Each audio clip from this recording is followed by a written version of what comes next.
प्यारे बच्चों नमस्कार। आपको पहले 4 क्वेश्चन एक्सरसाइज 13.2 के समझ आ चुके होंगे, लास्ट वीडियो में आपको बता चुके हैं। और अब करने जा रहे हैं 5th, 6th, 7th, 8th question of exercise 13.2 NCERT class 10th। क्या कहना चाह रहा है 5th क्वेश्चन? ए वेसल का मतलब क्या है? कोई भी एक बर्तन है, बर्तन टाइप का कोई फिगर रहा होगा। A vessel is in the form of an inverted कोन, और वो कैसा है जो वेसल वो कैसा है? एक इन्वर्टेड कोन टाइप का बता रखा है यहाँ से। कोन इट्स हाइट इज 8 सेंटीमीटर, और इसकी जो हाइट होगी वो कितनी होगी बेटा? 8 सेंटीमीटर होगी। इस कोन की जो हाइट बता रखी है वो कितनी बता रखी है?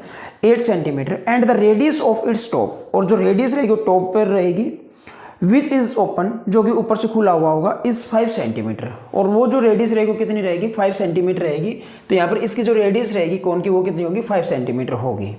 उसके बाद कहना चाह रहा है कि it is filled with water up to the brim. ये भरा हुआ है, और किससे भरा हुआ? पानी से भरा हुआ है। It is filled with water up to the brim, यही बात कहना चाह रहा है। Up to the brim, brim का मतलब क्या होगा? किनारा, ऊपर के बिल्कुल किनारे तक भरा हुआ है। तो it is filled with water up to the brim when lead source का मतलब क्या होगा? कंचा गोली टाइप में आप लगा सकते हो, जो स्पीयर टाइप की जो कंचा गोली आती है वो काउंट अप कर सकते हो। हालांकि वो पत्थर के स्पीयर टाइप का कोई फिगर रहता है, उसके बारे में बात हो रही है, बट यहाँ पर आप कंचा गोली लेके चल सकते हो। तो when lead source each of which is a sphere of radius 0.5 centimetre are dropped into the vessel. ये जो अपने पास कुछ लीड सोर्स रहे होंगे जो किस टाइप के? स्पेयर टाइप के हैं, और जिनकी रेडियस क्या है? 0.5 सेंटीमीटर है। Dropped into the vessel 1/4 of the water flows out, और जो कोन के अंदर, इस कोन के अंदर, इस वेसल के अंदर जो पानी भरा हुआ है, अगर इसके अंदर कुछ लीड सोर्स में डाल दूं तो उसका 1/4 पानी क्या आ जाएगा? बाहर आ जाएगा। जैसे अगर मान लो इसके अंदर, आप अज्यूम कर लो थोड़ी देर के लिए कि इस कोन के अंदर या इस वेसल के अंदर 100 लीटर पानी है, तो 1/4 कितना होगा? 25। तो 25 लीटर पानी क्या आ जाएगा? बाहर आ जाएगा। तो जितना भी इसके अंदर पानी रहा होगा, हमें नहीं पता, इसका जो भी वॉल्यूम रहा होगा उसका जो 1/4 है वो क्या आ जाएगा? पानी बाहर आ जाएगा। तो 1/4 of the water follows out, find the number of lead source dropped into the vessel, dropped in the vessel. तो हमें सिंपल क्या निकालना होगा कि कितनी लीड सोर्स यहाँ पर यूज हुई, कि अगर हम इसके अंदर डाल दें, अगर इस वेसल के अंदर डाल दें तो अपना क्या आ जाए? पानी 1/4 बाहर आ जाए। तो यहाँ पर सबसे पहले स्टार्ट करेंगे। आपको जैसे मैथ्स में तो पता ही है, जो हमें फाइंड आउट करना रहता है उसी को हम अज्यूम करके चलते हैं। तो यहाँ पर क्या होगा? Let the total number of lead source be x या इज इक्वल टू एक्स। अपने पास यहाँ पर लीड सोर्स है, मतलब कंचा गोली है, और अब वो कहाँ पर डालनी होगी? हमें कोन के अंदर डालनी होगी, वेसल के अंदर डालनी होगी, जिसका उसका पानी क्या आ जाए? बाहर आ जाए। तो अब एक चीज़ बताओ ना, सबसे पहले तो अगर मान लो आप एक लीड सोर्स डाल दिया, आपने कौवे वाली कहानी तो सुनी होगी। एक कौवा था, बहुत ज़्यादा प्यासा था, एक मटके के पास गया, मटके में कुछ पानी कम था, फिर उसमें जो है ना वो साइड में कंकड़ पड़े हुए थे, उसको उठाया चोट से और उसके अंदर डाल दिया। पानी जैसे जैसे मतलब कंकड़ डालता जैसे जैसे गया, पानी ऊपर आता गया, ऊपर आया, पानी पिया और उड़ गया। कहने का मकसद क्या है कि उसने जैसे वो पत्थर डाले होंगे, जो भी उस पत्थर की जो वॉल्यूम रहेगी उतना ही पानी क्या आया होगा? ऊपर आया होगा। और उतना ही पानी ऊपर आया होगा, तो जितना पानी उसने पिया होगा, पीने के बाद वो क्या उड़ गया होगा। सिंपल सी बात है। तो यहाँ पर भी क्या रहा होगा? अपने पास जैसे इस लीड सोर्स अंदर डालेंगे, इसके कोन के अंदर डालेंगे, तो पानी क्या आ जाएगा? बाहर आ जाएगा। तो यहाँ पर कितने लीड सोर्स होंगे वो हमें पता नहीं है, वो हमें बताना होगा। तो यहाँ पर क्या मान लिया हमने? एक्स मान लिया। तो late the total number of lead source भी एक्स। अब आप एक चीज बताओ, अगर समझ आए तो बताना, ना समझ आए तो बताना। अगर मैं इसको x multiply volume of sphere is equal to 1/4 multiply volume of cone, या वेसल भी कह सकते हो आप। कुछ ज्यादा मुश्किल नहीं है, समझने की कोशिश करो। मैंने क्या किया कि अपने पास अगर मैं एक स्पीयर उसके अंदर डालता, एक लीड सोर्स उसके अंदर डालता, तो उतना ही पानी बाहर आता। अगर मैं 2 डालूंगा तो उतना ही पानी बाहर आएगा, उतना वॉल्यूम का, जितने लीड सोर्स का जो वॉल्यूम रहेगा उतना ही पानी बाहर आएगा। 3 डालूंगा तो 3 का बाहर आएगा। बट हमें यहाँ पर क्या डालना होगा? हमें नहीं पता कि कितनी वॉल्यूम डालना होगा, कि जो टोटल वॉल्यूम है ना कोन का जो टोटल वॉल्यूम है उसका 1/4 क्या आ जाए, बाहर आ जाए। तो इतना पानी बाहर आया होगा, और इतना पानी बाहर आया होगा तो सिंपल सी बात है इतना वॉल्यूम हमने अंदर भी डाला होगा, इतना वॉल्यूम हमें क्या किया होगा, अंदर भी डाला होगा, तभी तो ये इक्वल होंगे। इतना पानी जब बाहर आया होगा, बाहर कब आया होगा, जब इतना वॉल्यूम कहां पर गया होगा बेटा, अंदर गया होगा। तो इसका मतलब क्या होगा, x multiply volume of sphere is equal to क्या होगा, 1/4 multiply volume of cone. Simply आपको सोल्व करना होगा। तो x multiply volume of sphere, volume of sphere, एक स्फीयर का वॉल्यूम क्या होता है, एक स्फीयर का वॉल्यूम क्या होता है, स्फीयर किससे मिलकर बनता है, 4 कोन से मिलकर बनता है। एक कोन का वॉल्यूम क्या होगा, एक कोन का volume 1/3 pi r square h होगा भाई, क्या होगा 1/3 पाई आर स्क्वायर एच। और कितने कोन से, 4 कोन से, तो 4 से क्या कर देंगे मल्टीप्लाई, और h और r, h और r क्या होगा, इक्वल होगा। तो सिंपल सी बात है h की जगह पर क्या पुट कर देंगे, r पुट कर देंगे। और बेस सेम है तो पावर क्या होंगी, ऐड होंगी। बेस सेम है तो पावर क्या होंगी, ऐड होंगी। कब ऐड होंगी, जब मल्टीप्लाई का साइन होगा। तो इसका मतलब यहाँ पर मल्टीप्लाई है तो 2 + 1 क्या बन जाएगा, 3 बन जाएगा। तो r रेज़ टू पावर क्या बन जाएगा, r रेज़ टू पावर 3 बन जाएगा। तो वॉल्यूम ऑफ स्फीयर क्या बन जाएगा बेटा अपने पास, 4/3 pi r cube is equal to 1/4 multiply volume of cone. अभी थोड़ी देर पहले ही बताया था। अब वॉल्यूम ऑफ कोन, एक सिलेंडर से कितने कोन बनते हैं, 3। एक सिलेंडर से कितने कोन बनते हैं, 3 कोन बनते हैं। तो इसका मतलब क्या होगा, एक सिलेंडर से 3 कोन बनते हैं, तो एक सिलेंडर का क्या होगा, पाई आर स्क्वायर एच होगा। तो 3 से या तो डिवाइड कर देंगे या 1/3 से क्या कर देंगे, मल्टीप्लाई कर देंगे। तो ये अपने पास क्या आ चुका होगा, वॉल्यूम ऑफ कोन आ चुका होगा। तो 1/3 pi r square h, 1/3 pi r square h. क्या अभी तक सही किया, क्या सही है, नहीं गलत है। कहाँ पर गलती है, पकड़ने की कोशिश करो।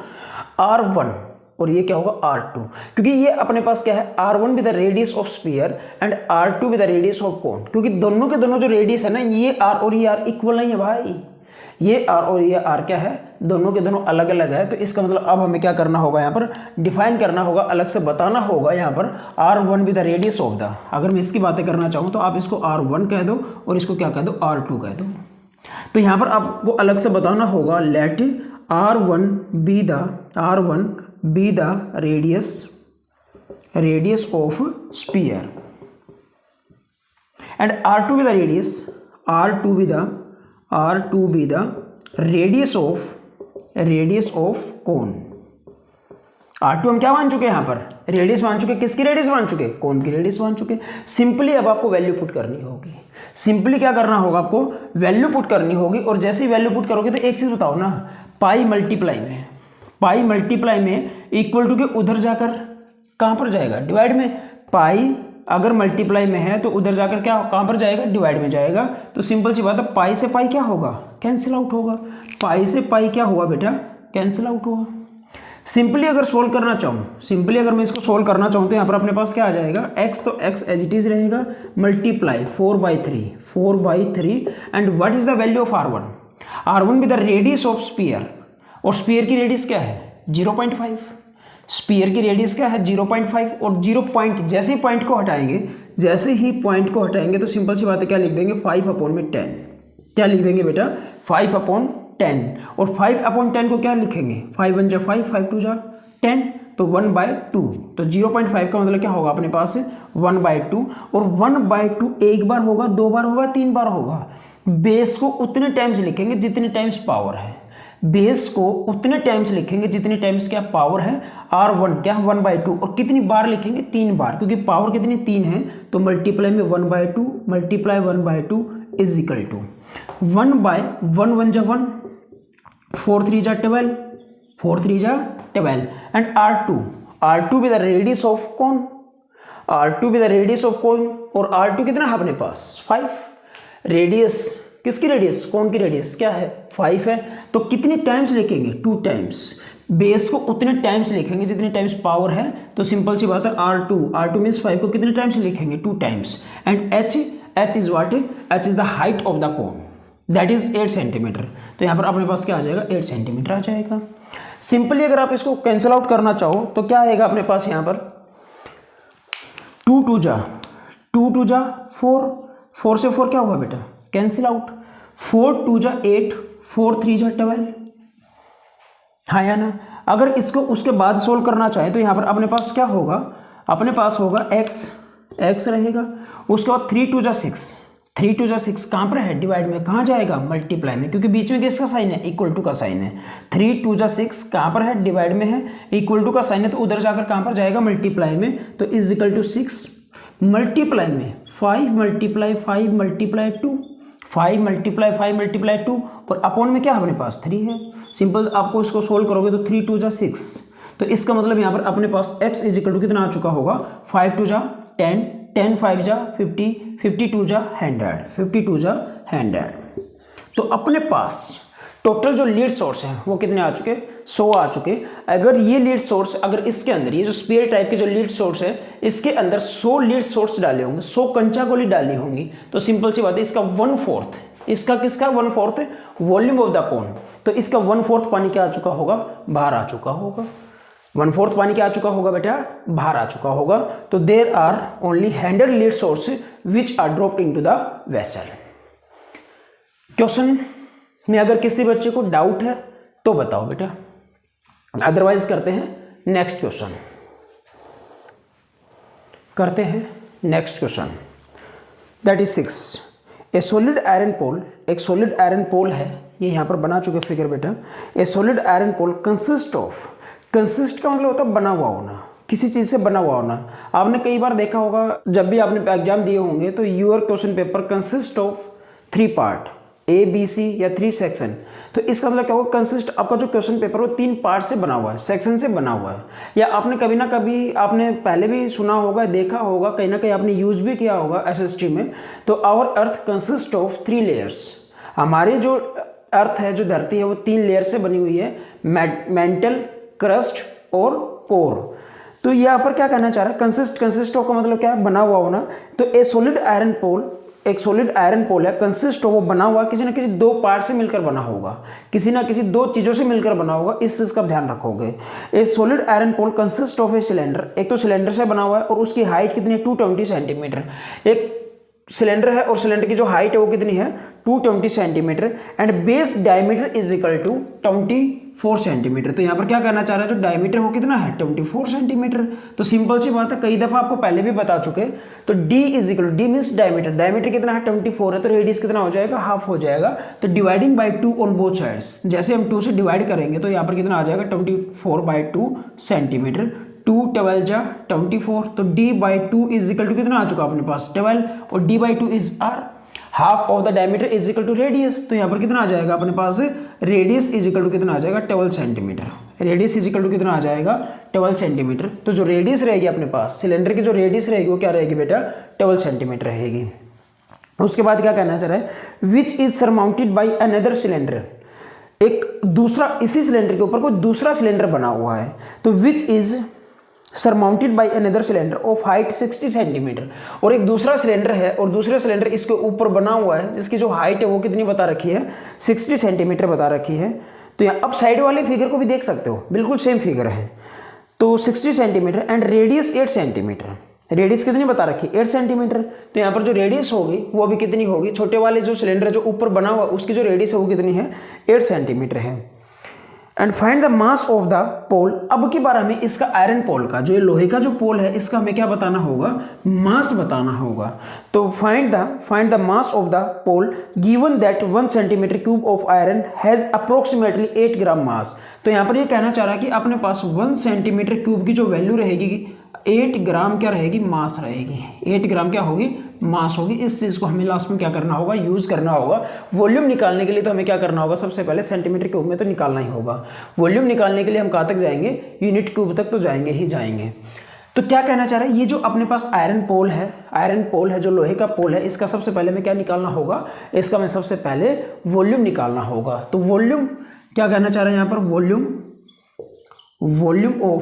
वॉल्यूम ऑफ आयरन पोल, जो लोहे का जो पोल है उसका जो वॉल्यूम होगा वो क्या होगा, volume of larger cylinder plus volume of smaller cylinder, smaller cylinder. Volume of larger cylinder, cylinder का वॉल्यूम क्या होता है? सिलेंडर का वॉल्यूम क्या होगा? सिलेंडर गिलास के माध्यम से आपको समझाया था, उसका जो बेस होगा वो क्या होगा? सर्कल, और सर्कल का एरिया क्या होगा? पाई आर स्क्वायर, और हाइट क्या होगी? जितना मतलब वॉल्यूम बढ़ता जाएगा उतनी क्या होती जाएगी? हाइट बढ़ती जाएगी। तो इसका मतलब क्या बन जाएगा? Pi r square h plus volume of smaller cylinder. Cylinder क्या होगा? सिलेंडर का तो हमेशा जो वॉल्यूम होगा वो चाहे छोटा हो चाहे बड़ा हो क्या होता है? पाई आर स्क्वायर एच ही होगा। तो ये भी क्या होगा अपने पास? पाई आर स्क्वायर एच होगा। सही क्या गलत किया? सही किया या गलत किया? बिल्कुल गलत किया। सही कब होगा? क्या आप ये चीज़ बताओ, ये भी सिलेंडर है और वो भी सिलेंडर है, क्या दोनों की रेडियस इक्वल है? नहीं है। क्या दोनों की रेडियस इक्वल है? नहीं है। क्या दोनों का एच इक्वल है? नहीं है। तो इसका मतलब भी क्या हुआ? गलत हुआ। ठीक कब होगा? ठीक अब होगा जब मैं इसको यहाँ पर क्या कर दूँ, रेडियस को, इस रेडियस को तो मैं R1 मान लूँ और इसको क्या मान लूँ? R2 मान लूँ। इस साइड को मैं H1 मान लूँ और इस साइड को क्या मान लूँ? H2 मान लूँ। अब आपको बड़ी छोटी छोटी प्यारी प्यारी 4 लाइनों में बताना होगा, लिखना होगा R1 क्या है, R2 क्या है, H1 क्या है और H2 क्या है। तो लेट R1 बी द, आप साथ के साथ नोट करते चलोगे क्योंकि यहाँ पर स्पेस कम है, उसके बाद में इसको लिखने के बाद मैं साफ कर दूंगा। तो let R1 be the radius, R1 be the radius of, और किसकी रेडियस होगी? लार्जर सिलेंडर की, लार्जर सिलेंडर। उसके बाद अगर मैं R2 की बातें करना चाहूँ तो भाई R2 be the radius of smaller cylinder.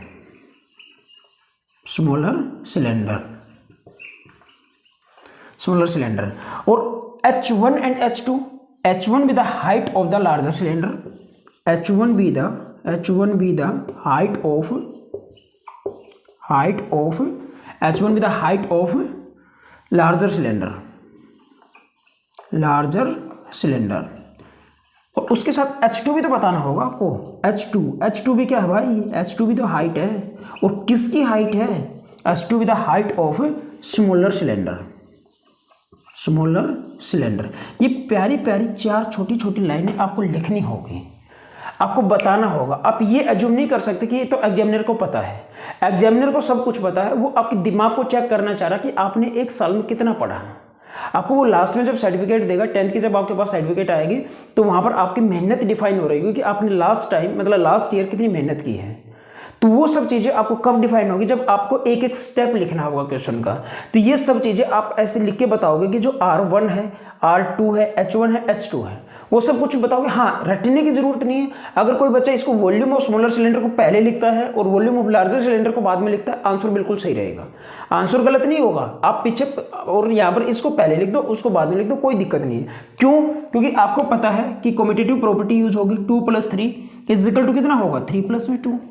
2 + 3 भी 5 होगा और 3 + 2 भी क्या होगा? 5 होगा। तो प्लस में जो है ना आप आगे पीछे लिख सकते हो, कोई दिक्कत नहीं है। अगर कोई बच्चा ऐसे लिखना चाहे, वॉल्यूम ऑफ स्मॉलर सिलेंडर पहले लिखे और वॉल्यूम ऑफ लार्जर सिलेंडर बाद में लिखे, तो कोई दिक्कत नहीं है। लेकिन इसको आपको यहाँ पर R1 R2 दोनों के दोनों अलग अलग है, तो यहाँ पर आपको बताना होगा R1 और R2 क्या है, H1 और H2 क्या है।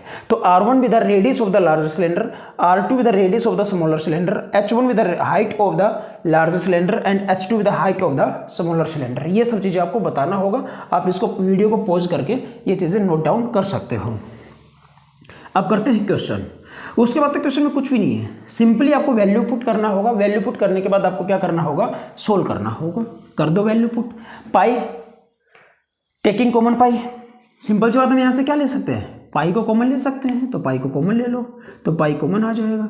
और जैसे ही पाई कॉमन आएगा तो यहाँ पर क्या बचेगा? R1² इंटू H1 प्लस में पाई कॉमन आ चुका तो क्या बचा? R2² और इंटू में क्या बचा? H2 बचा।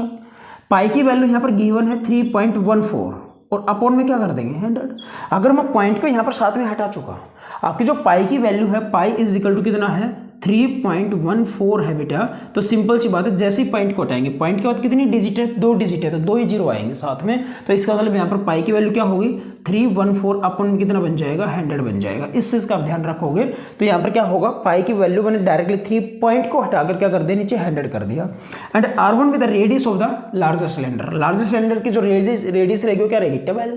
क्या रहेगी? 12 और 12² इज 144, 144।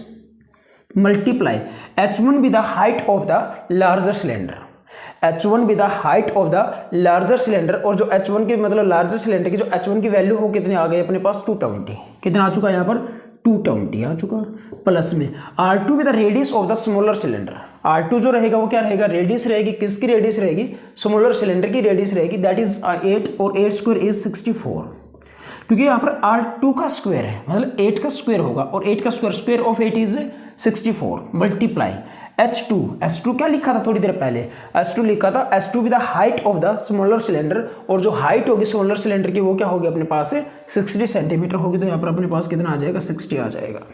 वॉल्यूम की बात हो रही है तो सिंपल सी बात है, क्या होगा सेंटीमीटर क्यूब होगा, क्या होगा सेंटीमीटर क्यूब होगा, क्योंकि यूनिट अपने पास क्या है सेंटीमीटर, और यहाँ पर भी क्या सेंटीमीटर है। सिंपली अगर आप इसको सोल्व करना चाहो तो एक चीज़ आप नोट कर सकते हो यहाँ पर 314 अपॉन में 100, क्या यहाँ से मैं 10 कॉमन ले लूँ, क्या मैं यहाँ से 10 कॉमन ले लूँ, क्योंकि 220 को मैं क्या लिख सकता हूँ 22 मल्टीप्लाई 10, 60 को मैं क्या लिख सकता हूँ 6 मल्टीप्लाई 10, 10 यहाँ पर भी होगा 10 यहाँ पर भी होगा, तो 10 क्या आ जाएगा बेटा बाहर आ जाएगा, 10 कॉमन आ गया तो अंदर क्या बचेगा अपने पास 144 मल्टीप्लाई में 22 प्लस 64 और मल्टीप्लाई में, क्योंकि 10 बार आ चुका तो यहाँ पर क्या होगा, इस चीज़ को मैं यहाँ पर शॉर्टकट में बता रहा हूँ 22 मल्टीप्लाई में 10 लिख सकता हूँ बेटा मैं, और इस 60 को मैं क्या लिख दूँ यहाँ पर 6 मल्टीप्लाई में 10, तो 10 तो दोनों से बाहर आ चुका, 10 तो दोनों से क्या आ चुका बाहर आ चुका, तो 144 मल्टीप्लाई में 22 प्लस क्या होगा 64 और मल्टीप्लाई में 10 बार आ चुका, तो सिंपल सी बात है क्या बचेगा अपने पास यहाँ पर 6 बचेगा सेंटीमीटर क्यूब।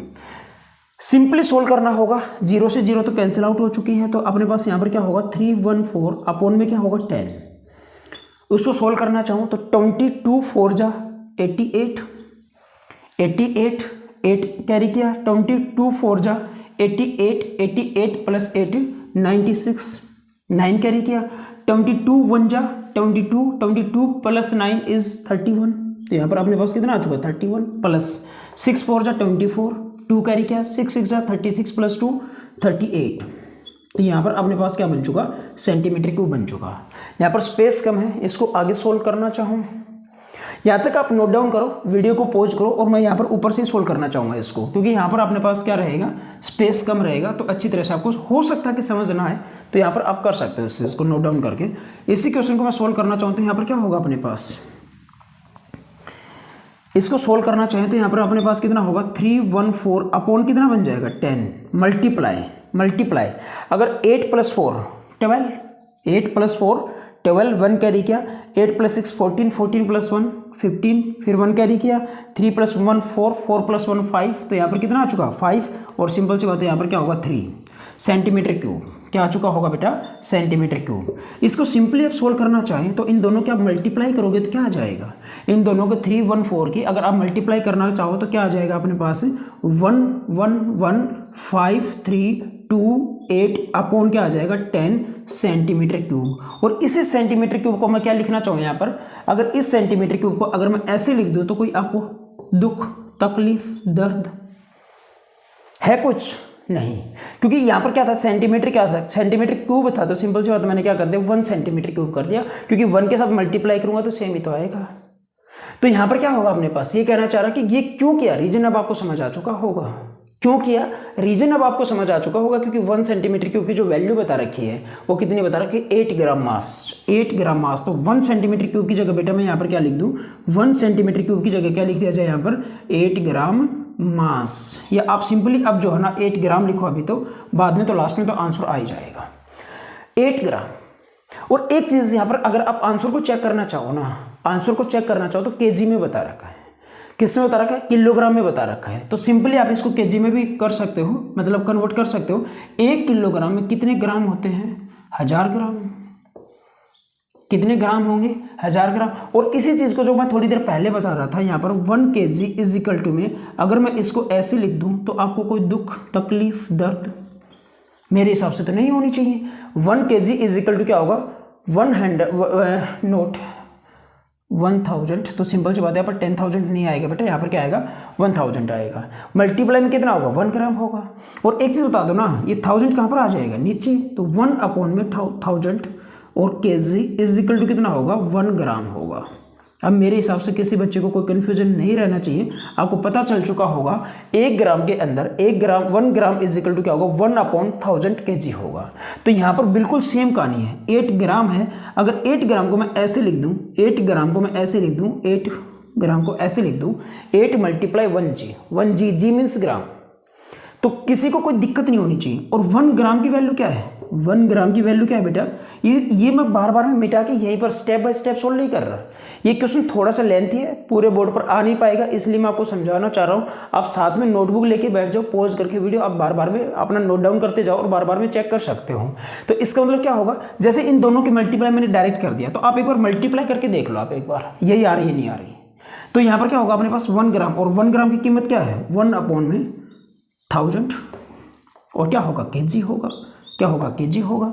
तो सिंपल सी बात है, अब इनकी मल्टीप्लाई कर दो, अगर इनकी मल्टीप्लाई करना चाहे तो क्या आ जाएगा बेटा, 8 8 जा 64, 6 कैरी किया, 8 2 जा 16, 16 + 6 22, 2 आ जाएगा अपने पास। तो अब की बार क्या होगा अपने पास 2 कैरी किया, 8 3 जा 24, 8 3 जा 24 + 2 26, 2 कैरी किया, 8 5 जा 40, 40 + 2 42, 4 कैरी किया, 8 1 जा 8, 8 + 4 12, और यहाँ पर कितना आ चुका 1 कैरी किया, 8 1 जा 8 + 1 9, और इसका मतलब कितना बन जाएगा यहाँ पर 8 बन जाएगा, और 8 अपॉन में कितना आ गया अपने पास, 8 अपॉन में कितना आ चुका 10,000 आ चुका, क्योंकि 3 जीरो तो यहाँ पर होगी, 1 जीरो यहाँ पर होगी, तो कितना आ चुका 10,000 kg आ चुका, कितना आ चुका kg आ चुका। तो सिंपली आप एक चीज़ बता दो ना, नीचे कितनी जीरो है 4, नीचे कितनी जीरो है 4 जीरो है, तो 4 डिजिट को हटाकर क्या लगा देंगे, पॉइंट लगा देंगे। तो इसका मतलब अपने पास क्या आ जाएगा 892 पॉइंट कितना आ जाएगा 2626 kg लिख दो। हालांकि आंसर तो क्या होगा 2624 kg आ जाएगा, बट कोई दिक्कत नहीं, आप पॉइंट के बाद 2 डिजिट लगा दो, तो 892.26 kg, this is our answer, this is our answer. करते हैं नेक्स्ट क्वेश्चन। क्या कहना चाह रहा है, स्टेटमेंट पढ़ो बेटा एक बार। A solid consisting of a right circular, यहाँ पर भी अब दोबारा से क्या आ चुका, कंसिस्ट आ चुका। ए solid consisting of a right circular cone of height 120 centimetre. एक यहाँ पर क्या रहेगा अपने पास, राइट सर्कुलर कोन रहेगा, तो उसकी जो हाइट होगी वो कितनी होगी 120 सेंटीमीटर होगी, एंड रेडियस 60 सेंटीमीटर, और उस कोन की जो रेडियस रहेगी, उस कोन की जो रेडियस होगी वो कितनी होगी 60 सेंटीमीटर होगी। और ये चीज़ आपको नोट करना होगा कि 60 सेंटीमीटर कोन की रेडियस है और हेमिस्फीयर की भी क्या है रेडियस है। कहना चाह रहा है कि यहाँ पर उसके बाद क्या कहना चाह रहा है, उसके बाद कहना चाह रहा है भाई, and radius 60 centimetre standing on A hemisphere, और ये जो कौन है ये किसके ऊपर खड़ा हुआ है, हेमिस्फीयर के ऊपर खड़ा हुआ है, और of radius 60 centimetre, is placed upright in A right circular cylinder full of water such that it touches the bottom, it touches the bottom. इसका मतलब ये कहना चाह रहा है कि अपने पास ये जो कोन है और ये जो हेमिस्फीयर है, इसको यहाँ पर इसके अंदर रखा जाएगा, किसके अंदर रखा जाएगा, सिलेंडर के अंदर रखा जाएगा, जो पानी से भरा हुआ है। सिलेंडर किससे भरा हुआ है, पानी से भरा हुआ, इसके अंदर रखा जाएगा। क्या रखा जाएगा, सबसे पहले तो क्या रखा गया होगा इसके अंदर हेमिस्फीयर रखा गया होगा, और उसके बाद हेमिस्फीयर के ऊपर क्या रखा गया होगा, कोन रखा गया होगा। कोन की जो हाइट होगी 120 सेंटीमीटर होगी, और जो रेडियस रहेगी वो कितनी होगी 60 सेंटीमीटर, और हेमिस्फीयर की भी रेडियस कितनी होगी 60 सेंटीमीटर, और ये 120 है और ये 60 है, तो सिंपल सी बात है टोटल कितना होगा 180, और 180 ही क्या हाइट दे रखी भाई, हाइट बता रखी है, और किसकी हाइट बता रखी है, सिलेंडर की हाइट बता रखी है, लास्ट में आप पढ़ सकते हो। उसके बाद कहना चाह रहे कि find the volume of the water left in the cylinder. Total ये सिलेंडर पानी से भरा हुआ था, उसके अंदर हमने सबसे पहले हेमिस्फीयर रखा, हेमिस्फीयर के बाद ऊपर कोन रखा, उसके बाद जैसे हमने इसको अंदर डाला होगा तो उतना पानी क्या आ गया होगा, बाहर आ गया होगा। तो कुछ ना कुछ जितना पानी बाहर आया होगा उसके अलावा कुछ ना कुछ पानी तो अंदर भी बचा होगा। जो पानी अंदर बचा हुआ है तो वॉल्यूम हमें बताना होगा। तो कहना चाह रहा है कि find the volume of the water left in the cylinder if the radius of the cylinder is 60 cm and its height is 180 cm। क्या हुआ, इसका मतलब ये हुआ कि सिंपली जो सिलेंडर की जो हाइट होगी ना, सॉरी हाइट कह रहा हूँ, सिलेंडर की जो रेडियस होगी वो भी कितनी होगी 60 सेंटीमीटर होगी। सिलेंडर की जो रेडियस होगी वो भी क्या होगी 60 सेंटीमीटर होगी, और जो इसकी हाइट होगी, सिलेंडर की जो हाइट होगी वो कितनी होगी 180 सेंटीमीटर होगी। इसका मतलब आपको तो ये पता तो चल गया होगा, ये जो हेमिस्फीयर है ये नीचे से टच कर रहा है, और ये कौन सिलेंडर को कहाँ से टच कर रहा है, ऊपर से टच कर रहा है। हमें क्या निकालना होगा, इसके अंदर जो बचा हुआ पानी है उसका वॉल्यूम निकालना होगा। Find the volume of the remaining water, बचा हुआ पानी का हमें क्या करना होगा, वॉल्यूम फाइंड आउट करना होगा in the cylinder. Volume of water, volume of water left in the cylinder, ये चीज आपको फाइंड आउट करनी होगी। अब एक चीज बताओ, volume of water left in the cylinder, जो सिलेंडर के अंदर जो पानी बचा हुआ उसका वॉल्यूम बताना है। सबसे पहले आप अज्यूम, क्या आपको पता ही है कि जो सिलेंडर है ये किससे भरा हुआ था, पानी से भरा हुआ था। तो सबसे पहले तो टोटल वॉल्यूम निकाल दो, सबसे पहले तो क्या निकाल दो, टोटल वॉल्यूम निकाल दो। किसकी टोटल वॉल्यूम निकाल दो, सिलेंडर की। सिलेंडर का मतलब क्या होगा यहाँ पर, volume of cylinder, volume of cylinder. पूरा पानी आ गया टोटल जो सिलेंडर के अंदर था। उसके बाद हमने हेमिस्फीयर को डुबो दिया, हेमिस्फीयर को डाला, और जैसे ही हेमिस्फीयर को डाला तो कुछ ना कुछ पानी बाहर आया होगा। तो इसका मतलब कितना पानी बाहर आया होगा, जितना वॉल्यूम हेमिस्फीयर का रहा होगा। तो जो अंदर डाला तो बाहर आ गया पानी, क्या का बाहर आ गया, मतलब बाहर आया तो मतलब नेगेटिव हो गया, क्या आएगा, माइनस आएगा। तो माइनस क्या बन जाएगा अपने पास यहाँ पर, वॉल्यूम ऑफ हेमिस्फीयर। ये वॉल्यूम बाई VOL मतलब वॉल्यूम रहेगा यहाँ पर, वॉल्यूम ऑफ हेमिस्फीयर। उसके बाद फिर कोन को डाल दिया, उसके बाद फिर किसको डाल दिया, कोन को डाल दिया। और जैसे ही कोन को डाला तो फिर भी कुछ ना कुछ पानी बाहर आया होगा। तो इसका मतलब पानी बाहर आया होगा, तो जो बचा हुआ पानी है उसका वॉल्यूम निकालना। तो इसका मतलब जो पानी बाहर आया होगा उसको भी क्या करेंगे, माइनस करेंगे। क्या करेंगे, माइनस करेंगे। तो इसका मतलब यहाँ पर आगे स्पेस नहीं, मैं यहाँ पर नीचे लिख रहा हूँ। तो यहाँ पर क्या होगा, volume of cone, volume of cylinder minus volume of hemisphere minus volume of कोन। अगर कहीं पर आपको ऐसा लिखा दिखाई दे ये वॉल्यूम ऑफ सिलेंडर, वॉल्यूम तो गलत नहीं होगा, volume of cylinder minus volume of hemisphere plus, space नहीं नीचे लिख रहा हूं, प्लस वॉल्यूम ऑफ कोन। तो अगर कुछ बच्चों को कंफ्यूजन रहता हो ना, सर यहाँ पर प्लस आएगा, आपने यहाँ पर माइनस लिखा, यहाँ पर प्लस लिखा। मेरे भाई यहाँ पर मैं ब्रैकेट भी लिख चुका, मैं यहाँ पर क्या लिख चुका, ब्रैकेट भी लिख चुका। अब एक चीज बताओ ना, ये जो अंदर जो हमने डाला, क्या डाला अंदर हमने, हेमिस्फीयर प्लस, क्या डाला, हेमिस्फीयर प्लस कोन। आए बात समझ। तो यहाँ पर क्या आएगा, प्लस आएगा। इससे एक वेसल बन चुका, इससे इस टाइप का बर्तन बन चुका, फिरकी टाइप का बर्तन बन चुका, और उस बर्तन को हमने क्या कर दिया, माइनस कर दिया। और जैसे यहाँ पर प्लस है, यहाँ पर प्लस है, ब्रैकेट के बाहर अगर माइनस है, तो अगर इस ब्रैकेट को ओपन करोगे तो सिंपल सी बात है, अंदर के साइन क्या होंगे, चेंज होंगे। प्लस होगा वो नेगेटिव होगा, मतलब जो प्लस होगा वो माइनस का बन जाएगा, माइनस होगा वो प्लस का बन जाएगा। तो सिंपल सी बात है, जैसे ही इसका मतलब मैं इस ब्रैकेट को हटाऊंगा तो ये प्लस का था, किसका बन चुका, माइनस का, और ये प्लस का तो ये भी किसका बन चुका होगा, माइनस का। बात सेम आएगी। तो आपको यहाँ पर रटने की जरूरत नहीं है कि सर वहां पर तो उस बुक में प्लस दे रखा था, हमारे टीचर ने प्लस पढ़ाया था। बात एक ही रहेगी, मैंने डायरेक्टली लिख दिया, आपको आप इनडायरेक्ट वे में भी लिख सकते हो। अब सिंपली आपको फॉर्मूला पता होना चाहिए, वॉल्यूम पता होना चाहिए, किसके वॉल्यूम पता होना चाहिए, हेमिस्फीयर, कोन और सिलेंडर का वॉल्यूम पता होना चाहिए। तो इसका मतलब यहाँ पर क्या होगा अपने पास, volume of cylinder that is πr²h minus volume of hemisphere, volume of hemisphere. ये चीज आपको बार बार मैं बता रहा हूं, हेमिस्फीयर का वॉल्यूम क्या होगा, हेमिस्फीयर का वॉल्यूम क्या होगा, हेमिस्फीयर किससे मिलकर बना होगा, दो कोन से मिलकर बना होगा। किससे, दो कोन से। एक कोन का क्या होता है, एक कोन का, अभी थोड़ी देर में कोन का भी आएगा, तो 1/3 πr²h होगा। और दो कोन से मिलकर क्या बनता है, हेमिस्फीयर बनता है। तो 2 से क्या कर देंगे, मल्टीप्लाई। और हेमिस्फीयर या स्फीयर में h और r क्या होंगे, इक्वल होंगे। तो इसका h की जगह पर क्या आ जाएगा, r आ जाएगा। h की जगह पर क्या होगा, r होगा। और बेस सेम है, बेस सेम है, तो पावर क्या होंगी बेटा, ऐड होंगी। कब ऐड होंगी, जब मल्टीप्लाई होगा। तो इसका मतलब यहाँ पर 2 है, यहाँ पर 1 है, तो क्या आ जाएगा अपने पास, 3 आ जाएगा। तो इसका मतलब ये क्या बन चुका अपने पास, volume of hemisphere that is 2/3 πr³। क्या होगा, 2/3 πr³, 2/3 πr³ माइनस, थोड़ी देर पहले ही बताया था, वॉल्यूम ऑफ कोन क्या होगा, 1/3 πr²h। क्या सही है, चेक करते हैं। r रेडियस ऑफ सिलेंडर, अपने पास यहाँ पर 3 फिगर हैं। एक तो अपने पास क्या सिलेंडर है, एक हेमिस्फीयर है, कोन है। और तीनों में जो अपने पास रेडियस है वो क्या 60 सेंटीमीटर है। क्या है 60 सेंटीमीटर है। तो यहाँ पर जो अपने पास आर होगा, जो रेडियस होगी, किसकी रेडियस होगी, सिलेंडर की, वो भी कितनी बता रखी है 60। अब हेमिस्फीयर की रेडियस कितनी होगी 60 और कोन की रेडियस भी कितनी होगी 60 होगी। तो यहाँ पर तो चेंज करने की जरूरत नहीं, इसको तो आर को तो आर ही रहने दो। बट यहाँ पर मैंने एच लिखा और यहाँ पर एच लिखा।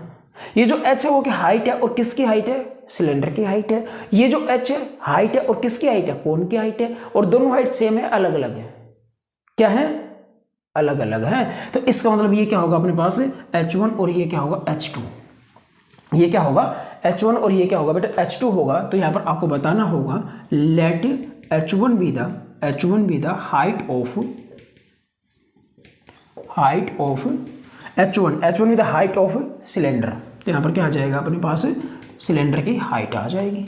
H2 be the height of the cone. Let H2 be the height of cone. तो अब सिंपली आपको यहां से कुछ कॉमन ले सकते हो, कॉमन आ सकता है कुछ, बिल्कुल। क्या कॉमन आ सकता है, पाई आर स्क्वायर। पाई यहां पर भी है, यहां पर भी है, यहां पर भी है। आर स्क्वायर यहां पर भी है, आर स्क्वायर। आर क्यूब को क्या लिख सकते हो, r square multiply r. R square यहाँ पर भी है और आर स्क्वायर यहाँ पर भी है। तो इसका मतलब यहाँ पर क्या आ जाएगा बेटा, पाई आर स्क्वायर कॉमन आ जाएगा। जैसे पाई आर स्क्वायर कॉमन आ चुका तो यहाँ पर क्या बचा अपने पास H1 -2/3 और पाई बाहर आ चुका। और इस आर क्यूब को क्या लिख सकते हो आप, r square into r. R cube को क्या लिख सकते हो बेटा, आर स्क्वायर मल्टीप्लाई आर। और ये आर स्क्वायर कहाँ आ चुका, बाहर आ चुका। तो अंदर क्या बचा अपने पास, एक आर बचा -1/3। पाई आर स्क्वायर बाहर आ चुका। तो सिंपल सी बात है, क्या बचा अपने पास, H2 बचा। सिंपली आपको क्या करना होगा, वैल्यू को पुट करना होगा, अपना क्या आ जाएगा, आंसर आ जाएगा। पाई की वैल्यू बता रखी है क्या, पाई की वैल्यू नहीं बता रखी। तो सिंपल सी बात है, क्या होगा अपने पास 22/7। And r with the radius of cylinder hemisphere and cone that is 60। तो सिंपल सी बात है, यहाँ पर क्या आएगा 60। और कितने टाइम्स लिखेंगे, 2 टाइम्स, क्योंकि यहाँ पर क्या आर स्क्वायर बेस को उतने टाइम्स लिखेंगे जितने टाइम्स पावर है। तो 2 टाइम्स लिख दिया। अब इसका मतलब H1 with the height of the cylinder. और सिलेंडर की जो हाइट है, टोटल सिलेंडर की बात हो रही है, यहाँ पर कोन की और हेमिस्फीयर की बात नहीं हो रही भाई। कितनी है अपने पास 180। तो इसका मतलब यहाँ पर कितना आएगा अपने पास 180 -2/3 and r with the radius. तो आर क्या होगा, यहाँ पर रेडियस होगा। और रेडियस कितना बता रखा, अभी थोड़ी देर पहले लिखा था, कितना होगा 60 -1/3 and H2 with the height of the cone. H2 with the height of the कोन। और कोन की जो हाइट रहेगी, वो कितनी रहेगी अपने पास 120। कोन की जो हाइट रहेगी वो कितनी रहेगी 120 रहेगी। तो यहाँ पर अपने पास कितना आ जाएगा 120 आ जाएगा। सिंपली अगर आप इसको कैंसिल आउट करना चाहो तो यहाँ पर क्या होगा अपने पास 20 और यहाँ पर भी क्या होगा 40, 3 4 जा और 0 भी है। तो इसका मतलब यहाँ पर कितना होगा 22/7 मल्टीप्लाई 6 6 36 और 2 0 है लास्ट में। तो यहाँ पर 2 0 आ जाएंगे, होंगे 180 माइनस 22 जा 40, 22 जा 40 माइनस 41 जा 40। और यहाँ पर अपने पास क्या है सेंटीमीटर में चल रहा है, तो वॉल्यूम की बात हो रही तो क्या आएगा सेंटीमीटर क्यूब आ जाएगा। सिंपली आप इसको सोल्व करना चाहो तो यहाँ पर अपने पास कितना आ चुका होगा 22/7 मल्टीप्लाई 3600 मल्टीप्लाई -40 -40 क्या होगा यहाँ पर अपने पास पहले यहाँ पर क्या है 180 है, क्या है बेटा 180 और -40 क्या होगा -2 -3 क्या होता है -5। साइन किसका आएगा माइनस का आएगा, तो साइन माइनस का होगा और दोनों क्या हो जाएंगे सम प्लस हो जाएगा, सम हो जाएगा। तो 40 कितना होता है 80 और 180 -80 कितना होगा 180 -80 क्या होगा 100, क्या होगा 100 होगा। तो इसका मतलब यहाँ पर कितना आ जाएगा अपने पास 100 और यहाँ पर कितना आ चुका बेटा सेंटीमीटर क्यूब। सिंपली अगर आप इसको मल्टीप्लाई करना चाहो तो 22/7 36 और यहाँ पर 2 और 2 4 0 मतलब क्या आ जाएगा अपने पास 10,000 आ जाएगा और सेंटीमीटर क्यूब। अपना जो आंसर बता रखा है लास्ट में एनसीईआरटी में वो मीटर क्यूब में बता रखा है। किस में बता रखा है, मीटर क्यूब में बता रखा है। तो आप एक चीज़ यहाँ से नोट कर सकते हो, यहाँ पर मैं समझाने की कोशिश करूँगा, आप समझने की कोशिश करना। इसको क्या मैं अभी थोड़ी देर पहले जो लास्ट क्वेश्चन में बताया था, क्या मैं इसको ऐसे लिख दूँ 10,000 मल्टीप्लाई 1 सेंटीमीटर क्यूब, क्या लिख दिया जाए यहाँ पर 1 सेंटीमीटर क्यूब मल्टीप्लाई में 1 सेंटीमीटर क्यूब, क्योंकि बात तो एक ही है, बात तो क्या है, एक ही है। तो इस 1 सेंटीमीटर क्यूब की वैल्यू चाहिए। देखो बड़े आराम से समझते हैं। यहाँ पर अपने पास आपको पता है 1 मीटर इज इक्वल टू कितना होगा 100 सेंटीमीटर। भाई 1 किलोमीटर में कितने मीटर होते हैं 1000, और 1 मीटर में कितने सेंटीमीटर होते हैं 100। 1 मीटर में कितने सेंटीमीटर होंगे 100। तो इसका मतलब आपको यहाँ पर सेंटीमीटर क्यूब की वैल्यू चाहिए नहीं चाहिए, किसकी वैल्यू चाहिए आपको सेंटीमीटर क्यूब की। तो क्यूबिंग ऑन बोथ साइड्स, या आप यहाँ पर भी कर सकते हो क्यूबिंग ऑन बोथ साइड्स। जैसे क्यूब करोगे तो यहाँ पर अपने पास क्या बन जाएगा क्यूब, और यहाँ पर 1 क्यूब इज 1, और मीटर क्यूब तो अपने पास मीटर क्यूब होगा, और यहाँ पर भी क्या होगा 100 क्यूब मल्टीप्लाई क्या होगा सेंटीमीटर क्यूब। तो 100 क्यूब कितना बन जाएगा अपने पास, अगर 2 जीरो है तो कितनी जीरो आ जाएंगे बेटा 6, 2 4 6। अगर 2 जीरो है तो कितनी बार मल्टीप्लाई करेंगे 3 बार, तो 2 3 जा 6, तो कितनी जीरो आ जाएंगे 6, और यहाँ पर क्या होगा सेंटीमीटर क्यूब। और बड़े प्यार से क्या लिख सकते हो यहाँ पर मल्टीप्लाई में 1 सेंटीमीटर क्यूब लिख सकते हो भाई। क्या लिख सकते हो यहाँ पर, अगर मैं इसको सोल्व करना चाहूँ, आपको ये चीज़ तो पता होगा ना, अगर ए बी का होल स्क्वायर है तो आप ए का भी स्क्वायर करोगे और बी का भी स्क्वायर करोगे। ए बी का होल स्क्वायर है तो क्या होगा ए स्क्वायर इंटू क्या बन जाएगा बी स्क्वायर। तो इसका मतलब आपने क्या किया है यहाँ पर 100 का भी क्यूब होगा, दैट इज मतलब 10 लाख, और मल्टीप्लाई में क्या होगा सेंटीमीटर क्यूब, और सेंटीमीटर को क्यूब क्या कर दिया मैंने 1 सेंटीमीटर क्यूब, और ये 10 लाख कहाँ पर आ जाएगा नीचे आ जाएगा। तो इसका अंदर क्या होगा अपने पास यहाँ पर 2 4 6, और इज इक्वल टू यहाँ पर क्या होगा मीटर क्यूब, और यहाँ पर मीटर क्यूब तो यहाँ पर होगा इज इक्वल टू अब आएगा, और क्या होगा 1 सेंटीमीटर क्यूब, क्योंकि आपका जो आंसर है ना लास्ट में वो किस में बता रखा है, आंसर आपका मीटर क्यूब में बता रखा है। तो इसका मतलब 1 सेंटीमीटर क्यूब की जो वैल्यू आ चुकी है, 1 सेंटीमीटर क्यूब की जो वैल्यू आ चुकी वो कितनी आ चुकी बेटा 1/10 लाख। 1 सेंटीमीटर क्यूब की जगह मैं क्या लिख दूँ यहाँ पर 1/1 में 10 लाख, और क्या होगा यहाँ पर मीटर क्यूब, और यहाँ पर कितनी जीरो है 4, तो 4 जीरो से तो 4 जीरो क्या हो गई यहाँ पर कैंसिल आउट हो गई। तो अब सिंपली आप इसको सोल्व करोगे तो अपना क्या आ जाएगा आंसर आ जाएगा। इसको मैं यहाँ पर सोल्व करना चाहूँगा, यहाँ पर आंसर लिखना चाहूँगा, तो यहाँ पर अपने पास क्या होगा 22 की 36 के साथ मल्टीप्लाई कर दो, क्या बन जाएगा बेटा यहाँ पर 792 अपॉन क्या है 7। अगर इन दोनों की मल्टीप्लाई करेंगे 36 मल्टीप्लाई 22 करेंगे तो कितना बन जाएगा 792, और अपॉन में क्या है यहाँ पर भी 100 है, अपॉन में क्या होगा 100, और कितना आ चुका मीटर क्यूब आ चुका, कितना आ चुका यहाँ पर मीटर क्यूब आ चुका। 792 को अगर 7 से डिवाइड करोगे, 792 को अगर 7 से डिवाइड करोगे तो 7 1 जा 7, 9 7 1 जा 7, 2 2, और यहाँ पर 7 3 जा 21, और यहाँ पर क्या आ जाएगा अपने पास 10, तो इसका मतलब यहाँ पर कितना आ जाएगा अपने पास 1 आ जाएगा, 7 1 जा तो 113.1, कितना आ जाएगा अपने पास 113, कितना आ जाएगा बेटा 113.1 अपॉन में कितना होगा 100 होगा, और यहाँ पर कितना आ जाएगा मीटर क्यूब। जैसे यहाँ पर 2 जीरो और रहने चाहिए, क्या है 2 जीरो और है, तो सिंपल सी बात है पॉइंट जो रहेगा 2 डिजिट और पहले आ जाएगा, तो यहाँ पर कितना बन चुका होगा 1.131 metre cube, that is our answer. अपना क्या आ जाएगा बेटा आंसर आ जाएगा 1.131 मीटर क्यूब, क्या आ जाएगा अपना आंसर आ जाएगा। बढ़ते हैं नेक्स्ट क्वेश्चन की तरफ। नेक्स्ट क्वेश्चन क्या कहना चाह रहा बेटा 8th क्वेश्चन, एंड इस एक्सरसाइज का लास्ट क्वेश्चन है। Spherical glass vessel has a cylindrical neck, एक अपने पास स्पेरिकल ग्लास है और सुराही आपने देखी होगी इस टाइप से, या आप वहाँ पर भी देख सकते हो और ये भी देख सकते हो। स्पेरिकल ग्लास वेसल एक इस टाइप का वेसल मतलब क्या होता है बर्तन। तो spherical glass vessel has a cylindrical neck, और उसकी जो नेक है उसकी जो गर्दन है वो कैसी सिलेंड्रिकल है, उसकी जो अपने पास सुराही की जो गर्दन है वो कैसी है सिलेंड्रिकल है। नेक 8 सेंटीमीटर लॉन्ग, और वो कितनी लंबी है 8 सेंटीमीटर, कितनी लंबी है वो 8 centimetre, and 2 centimetre in diameter, 2 centimetre in diameter. Diameter किस में है, डायमीटर क्या है 2 सेंटीमीटर, तो डायमीटर का हाफ क्या होगा रेडियस, डायमीटर का हाफ क्या होगा मेरे भाई क्या होगा, रेडियस होगा, तो जो कि कितनी बन जाएगी 1 सेंटीमीटर। यहाँ से आप देख सकते हो यहाँ पर ये कितना हो गया 1 सेंटीमीटर। उसके बाद कहना चाह रहा कि the diameter of the spherical part is 8.5 centimetre, और जो स्फेरिकल पार्ट की जो डायमीटर है वो कितनी है 17/4 सेंटीमीटर।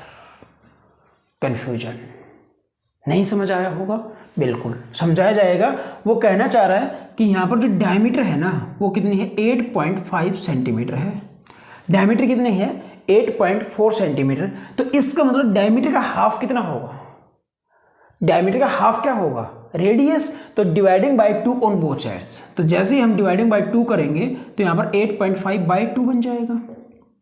तो यहाँ पर क्या होगा बेटा d/2 इज इक्वल टू, तो जैसे इस पॉइंट को हटाएंगे, जैसे इस पॉइंट को हटाएंगे तो नीचे क्या आएगा 0। तो सिंपल सी बात है 2 तो पहले ही है और 10 और आ जाएगा, और 10 2 जा कितना बन जाएगा 20, 17 5 जा 85, 17 5 जा 85, और यहाँ पर कितना होगा 5 4 जा क्या होगा 5 4 जा 20, और इस 2 को डिवाइड में तो कहाँ पर लेके जाए मल्टीप्लाई में लेके जाएंगे, बिल्कुल नहीं लेके जाएंगे, मल्टीप्लाई में लेके जाएंगे। तो डिवाइड क्यों किया था हमने, डिवाइड को रेडियस में, क्योंकि डायमीटर था, डायमीटर को रेडियस में कन्वर्ट करना है, और half of the diameter is equal to radius. d/2 is equal to क्या होगा r होगा भाई, मल्टीप्लाई में मत लेके चले जाना। तो यहाँ पर क्या होगा रेडियस इज इक्वल टू कितना आ जाएगा 17/4 आ जाएगा। कितना आ जाएगा अपने पास रेडियस इज इक्वल टू, जो अपने पास रेडियस किसकी रेडियस रहेगी स्फीयर की रेडियस रहेगी, क्या होगी 17/4 होगी। तो अब तो समझ आ चुका होगा कि डायमीटर 8.5 दे रखा है, सिंपली तो यहाँ पर क्या होगा 17/4 होगा। आप इसको नोट डाउन करोगे, साइड में लिखोगे, ऐसा नहीं कि आप डायरेक्टली लिख दोगे इसको रफ में करोगे, नहीं, अब इसको भी फेयर में करना होगा। यहाँ पर मेरे पास थोड़ा सा स्पेस कम रहता है, इसकी वजह से मैं इसको अलग से करके दिखा रहा हूँ। बाकी आपको ये सेम चीज़ें कहाँ पर करनी होगी फेयर नोटबुक में, या फेयर उसमें जब भी आप मतलब कोई भी क्वेश्चन करोगे तो वहाँ पर आपको फेयर में करके दिखाना होगा कि रेडियस यहाँ से ऐसे आई। तो अपने पास जो रेडियस आ चुकी है कितनी आ चुकी है 17/4 आ चुके हैं। करते हैं क्वेश्चन। अब क्या कहना चाह रहा है, अब कहना चाह रहा है कि इसके अंदर कितना पानी आएगा वो हमें बताना होगा, कितना वॉल्यूम आएगा वो हमें बताना होगा। तो यहाँ पर कहना चाह रहा है by measuring the amount of water it holds, इसके अंदर कितना पानी आएगा वो हमें बताना होगा। And a child finds its volume to be 345 centimetre cube, check whether she is correct. मतलब जिसने निकाला वो लड़की थी, सी यूज हो चुका, अगर ही होता तो वो लड़का रहता, बट यहाँ पर क्या है लड़की है। तो आपको चेक करना होगा, ए चाइल्ड एक बच्ची ने फाइंड किया था, और क्या फाइंड किया था its volume to be 345 centimetre cube, and check whether she is correct, check करो कि वह सही है या नहीं है। तो taking the above as the inside measurement and pi is equal to 3.14, pi की वैल्यू आपको 22/7 नहीं लेनी, अब की बार क्या लेना होगा 3.14 लेना होगा। सिंपली सोल्व करते हैं। तो यहाँ पर क्या आ जाएगा अपने पास volume of vessel is equal to क्या होगा वॉल्यूम ऑफ वेसल। ये जो वेसल जो बर्तन है ना, ये जो सुराही है किससे मिलकर बनी हुई है, किससे मिलकर बनी हुई है ये स्पेरिकल मतलब स्पीयर प्लस किससे बनी हुई है सिलेंडर से बनी हुई है, ये दोनों से मिलकर बनी हुई है, प्लस आएगा इसका मतलब। तो यहाँ पर क्या आ जाएगा अपने पास है वॉल्यूम ऑफ स्पीयर प्लस में क्या होगा, प्लस में प्लस क्यों आया है ये आपको पता ही चल चुका होगा। तो वॉल्यूम ऑफ सिलेंडर, क्योंकि नेक जो है इसकी जो गर्दन है वो किस टाइप की है सिलेंडर टाइप की है, तो वॉल्यूम ऑफ सिलेंडर किससे मिलकर बना हुआ है स्पीयर प्लस सिलेंडर से मिलकर बना हुआ है, तो दोनों का वॉल्यूम किसके इक्वल होगा वेसल के इक्वल होगा। वेसल किस टाइप का है अपने पास इस टाइप का है। तो वॉल्यूम ऑफ स्पीयर कई दफा पहले भी बता चुका, क्या होगा भाई 4/3 pi r cube, 4/3 pi r cube plus volume of cylinder क्या होगा पाई आर स्क्वायर एच। क्या ये सही है, नहीं, क्या है गलत है, क्योंकि आर यहाँ पर क्या r with the radius of the sphere and r with the radius of cylinder. तो इसका मतलब यहाँ पर जो रेडियस रहेगी अपने पास स्पीयर की रेडियस क्या है 8.5/2, या आप क्या कह सकते हो 17/4, और ये जो रेडियस है वो किसकी रेडियस है नेक का मतलब क्या सिलेंडर गर्दन, किसकी गर्दन है यहाँ पर अपने पास सिलेंडर की। तो यहाँ पर जो अपने पास रेडियस रहेगा वो क्या रहेगा 1 सेंटीमीटर रहेगा। तो दोनों के दोनों जो रेडियस है वो अलग अलग है। तो इसका मतलब अब हमें क्या करना होगा, यहाँ पर एक को R1 मानना होगा, तो एक को क्या मान लेंगे R2। तो इसको R1 मान लो, तो ये क्या मान लो बेटा R2 मान लो। तो अब यहाँ पर आप बता दो let R1 be the radius of R1 किसकी रेडियस है स्फीयर की। तो यहाँ पर कितना होगा अपने पास कितना क्या आ जाएगा यहाँ पर स्पीयर आ जाएगा। And R2 with the radius of R2 with the radius of किसका, सिलेंडर का। तो यहाँ पर क्या आ जाएगा, सिलेंडर आ जाएगा। अब सिंपली आपको वैल्यू पुट करना होगा, सोल्व करना होगा, कुछ भी नहीं है। 4/3 क्या कॉमन आ सकता है, हाँ क्या कॉमन आ सकता है, यहाँ पर पाई कॉमन आ सकता है। क्या कॉमन आ सकता है बेटा, पाई कॉमन आ सकता है। तो सिंपली आप पाई को तो कॉमन ले ही लो यहाँ से। तो जैसे यहाँ पर पाई कॉमन आएगा तो अंदर क्या होगा अपने पास 4/3 और R1³ क्या होगा यहाँ पर, R1³ प्लस में पाई तो कॉमन आ चुका, तो क्या होगा अपने पास R²2 और इंटू में क्या होगा H। यहाँ पर H तो है ही नहीं, अकेला H यहाँ पर, तो H1 H2 मानने की जरूरत नहीं है यहाँ पर। तो 4/3 R1 with the radius of the sphere, जो रेडियस है और किसकी रेडियस, स्फीयर की, कितनी है 17/4। तो इसका मतलब यहाँ पर क्या होगा, पाई तो पाई रहेगा, 4/3 रहेगा। जो R1 क्या है, R1 with the radius of the sphere जो कि कितना 17/4। तो 17/4 को कितने टाइम्स लिखेंगे, 3 टाइम्स। कितनी बार लिखेंगे, 3 बार लिखेंगे। तो इसका मतलब कितना आ जाएगा 17/4 मल्टीप्लाई 17/4 इस चीज़ का ध्यान रखोगे क्योंकि R1³ है। तो 17/4 multiply 17/4 plus R2 with the radius of the cylinder that is 1। जो अपने पास रेडियस, किसकी रेडियस, सिलेंडर की रेडियस होगी, वो कितनी होगी, 1 होगी। और 1 का स्क्वायर तो क्या रहेगा, 1 ही रहेगा। 1 का स्क्वायर तो क्या रहेगा, 1 ही रहेगा। तो 1 मल्टीप्लाई में और h with the height of the cylinder that is 8 centimetre. ये अपने पास होगा, कितना होगा 8 सेंटीमीटर होगा। तो यहाँ पर अपने पास क्या आ जाएगा, 8 आ जाएगा। और 8 1 जा कितना होगा, 8 होगा। 8 1 जा कितना होगा बेटा, 8 होगा। सिंपली इसको सोल्व करना होगा। 4 से 4 क्या हुआ, कैंसिल आउट हुआ। और पाई की वैल्यू कितनी पुट करनी होगी, 3.14। और जैसे ही पॉइंट को आएंगे तो नीचे क्या आ जाएगा अपने पास, 100 आ जाएगा। 3 पॉइंट को हटाएंगे तो क्या आ जाएगा 100।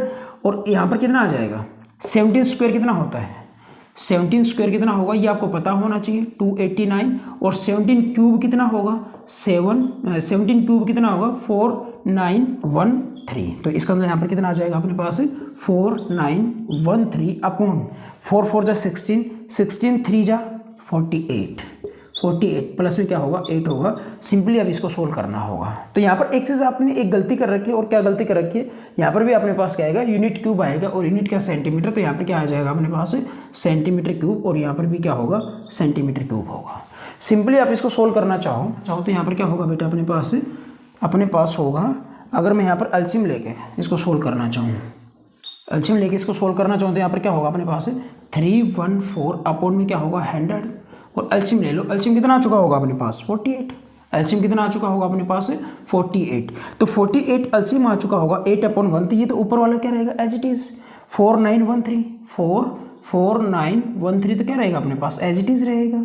उसके बाद यहाँ पर क्या होगा, अगर इन दोनों की मल्टीप्लाई करते, क्रॉस मल्टीप्लाई, 8 8 जा 64, 8 8 जा 64, 6 कैरी क्या 8 4 जा 32 प्लस 6 38 और यहाँ पर कितना होगा सेंटीमीटर क्यूब। तो इसको सोल्व करेंगे तो 314 अपॉन में क्या होगा 100 और मल्टीप्लाई में 4 + 3 7, 8 + 1 9, 9 + 3 12, 4 + 1 5 जो कैरी किया था और अपॉन में कितना आ चुका 41 और क्या आ जाएगा सेंटीमीटर क्यूब आ जाएगा। सिंपली अगर आप इसको डिवाइड करना चाहो, तो क्या आ जाएगा, सिंपली अगर आप इसको डिवाइड करना चाहो तो क्या आ जाएगा बेटा, 110354 तो यहाँ पर कितना आ चुका अपने पास सेंटीमीटर क्यूब आ चुका।